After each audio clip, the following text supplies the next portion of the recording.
Okay guys, lesson on 18.2 and 18.3, review lesson. So we are now going to be solving inequalities and then just graphing our solution on the number line. So the previous lesson showed us how to graph the solution on the number line.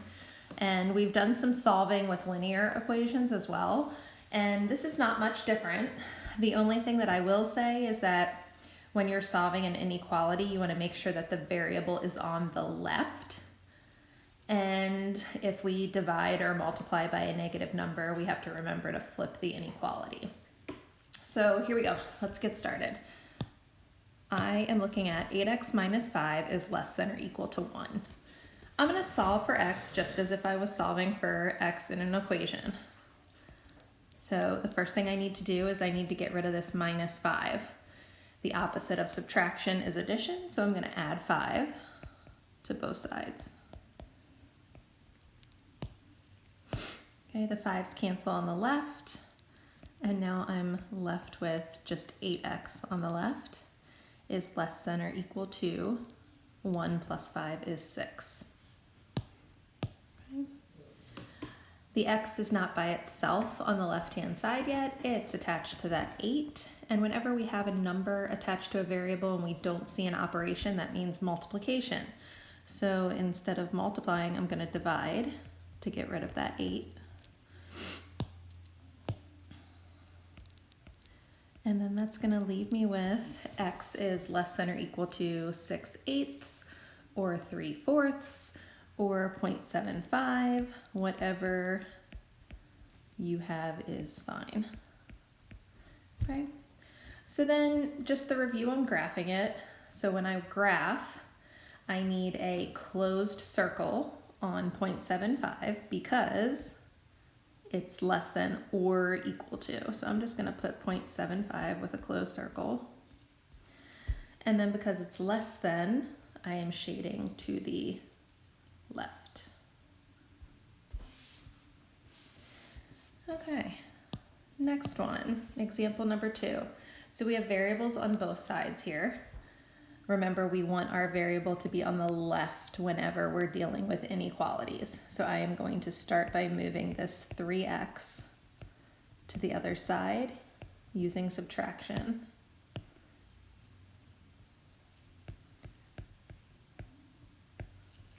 Okay, 3x minus 1 is what I'm left with on the left, and I just have an 8 on the right. I'm going to get rid of this minus 1 by adding it to both sides. And that leaves me with 3x is greater than 9. The last thing I need to do is get rid of the 3 that's attached to the x, and I do that by dividing. So x is greater than 3. And then I want you guys to graph your solutions if you're asked to. So open circle on 3 because there's no or equal to. And then I'm just going to shade to the right because it's greater than.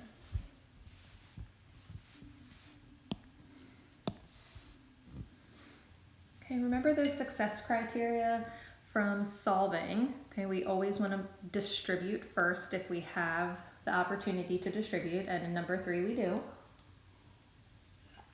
We're distributing 0.25. Don't let a decimal discourage you. You can use your calculator for it. So if I multiply 0.25 times 16, that is going to give me 4. And if I multiply 0.25 times negative 12x, that is going to give me negative 3x.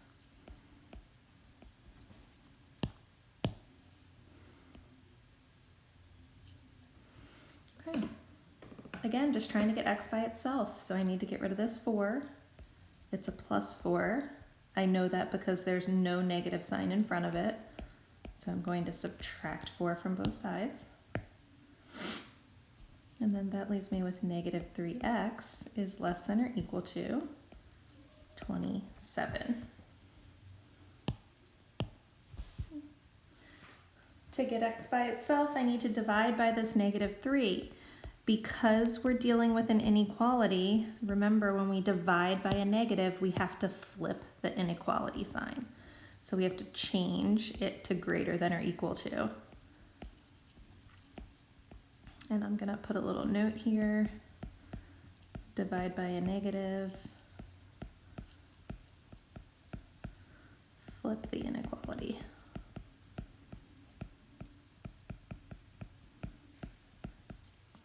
Okay.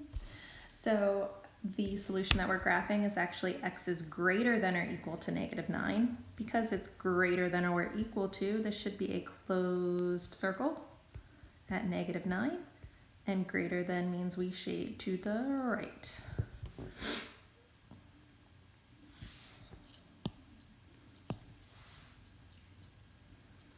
All right, number 4, no need to distribute. So we're just gonna start solving. Okay, remember I want my variables on the left when I'm dealing with an inequality. So I'm gonna start by moving this x over here to the other side. So if I have 1/2 x and I take away 1x, that gives me -1/2 or -0.5x plus 3. And then I'm just left with 4 on the other side. I'm gonna move this plus 3 by subtracting it from both sides. Remember, subtraction undoes addition. So now I'm left with -0.5x is less than or equal to 1. My last step is to divide by the coefficient on x, which is -0.5.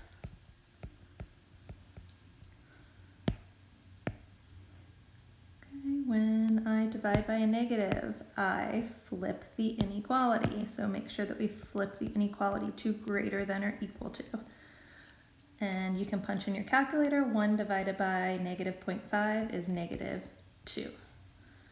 I'm just going to draw an arrow from divide by a negative, flip the inequality sign to our number 4 as well. Okay, graph that solution. Greater than or equal to -2. Greater than or equal to means a closed circle on -2. Greater than means we shade to the right.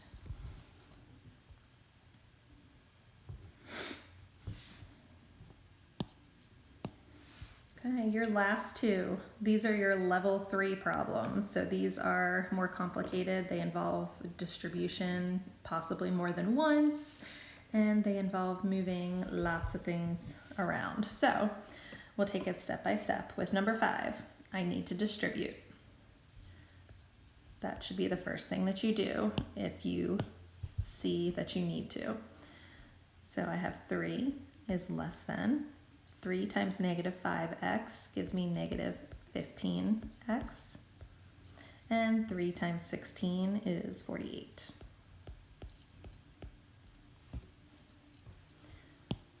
And from here, I'm just going to use my inverse operations to solve, but this one's a little different because our x is on the right.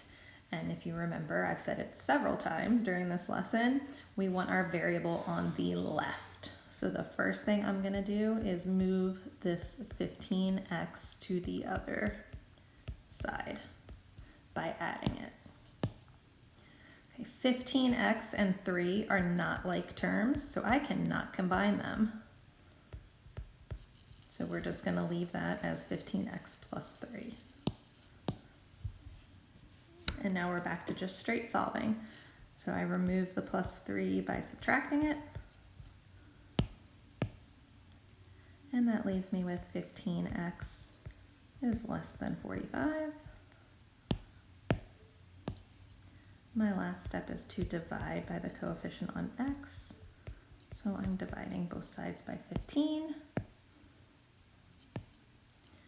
And my solution is x is less than 3. Okay. So I'm going to graph this on the number line. Less than means open circle because it's not equal to. And then we are shading to the left.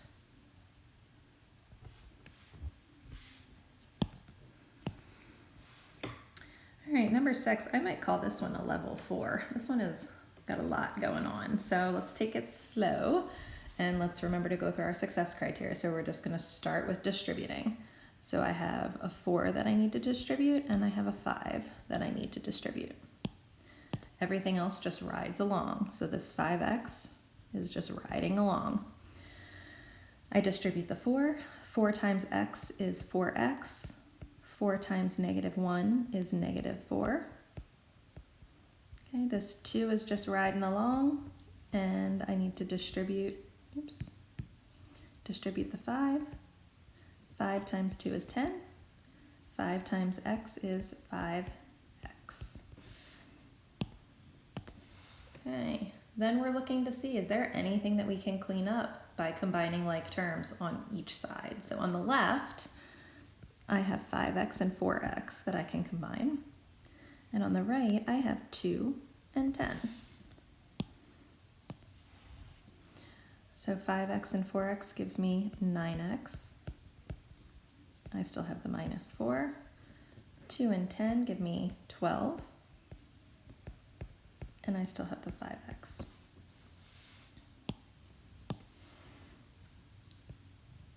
Okay.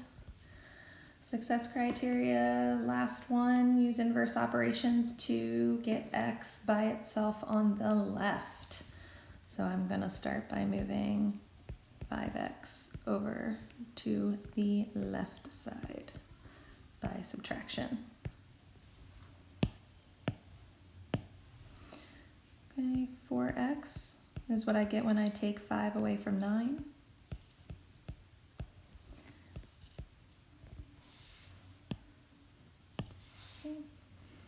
Again, I'm trying to get x by itself on the left, so I need to get rid of this -4, and I do that by adding 4 to both sides.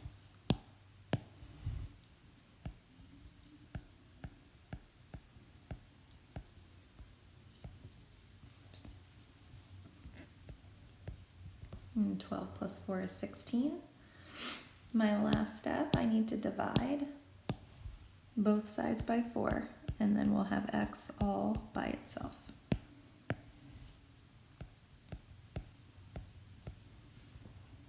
Okay. Last thing we have to do is graph that solution. So greater than or equal to 4, closed circle because it's or equal to. Well, I guess I should put a 3 over here on that number line. Okay, and I'm shading to the right because it's greater than. Okay guys, there's your review lesson on solving linear inequalities using inverse operations. Okay, make sure you tune into Office